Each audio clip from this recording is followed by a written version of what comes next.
আজকে এখানে হচ্ছে ছাদের মধ্যে সিপিং হচ্ছে। কারণ হচ্ছে ছাদে আমি ধাড়ি ব্যবহার করিনি, ছাদে পলিথিন দিয়েছি, সেই জন্য ছাদটা সমান হয়ে আছে, তলতিল্লা হয়ে আছে। সেই জন্য ছাদটাকে সিপিং করতে হবে, ক্ষতবিক্ষত করতে হবে, না হলে আমি যে প্লাস্টার করবো প্লাস্টারটা ছাদের মধ্যে আটকাবে না। সেই জন্য এখানে সিপিং চলছে। আর বিশেষ করে যারা যারা রাজমিস্ত্রি ভাইয়েরা আছেন, আপনারা মালিকের লস করবেন না। ছাদে সিপিং ছাড়া আপনারা কখনো প্লাস্টার করবেন না, না হলে ছাদে প্লাস্টারগুলো এখন না হোক 5-10 বছর বা 20 বছর পরে এটা পর হয়ে যেতে পারে। সেই জন্য মালিকের লস করবেন না। আপনারা যতটুকু সম্ভব কাজ ভালো করে করবেন।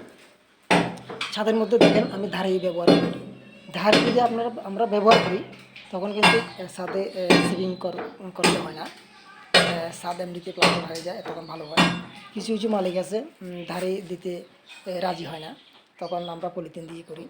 পলিথিন দিলে এইভাবে সিপিং করতে হবে, নাহলে কিন্তু ছাদে সমস্যা হতে পারে, ছাদের প্লাস্টার ঝরে যেতে পারে। সেই জন্য আমার সব রাজমিস্ত্রি ভাইয়ের কাছে আবেদন, আপনারা সিপিং করে প্লাস্টার করবেন, মালিকের লস করবেন না। আর ভিডিওটি ভালো লাগলে লাইক করে শেয়ার করবেন। আর এই সমস্ত রাজমিস্ত্রি সম্বন্ধে ভিডিও পেতে এই প্রোফাইলটি নিশ্চয়ই ফলো করবেন এবং সাবস্ক্রাইব করবেন। সবার জন্য ভালোবাসা রইল, সবাই ভালো থাকবেন।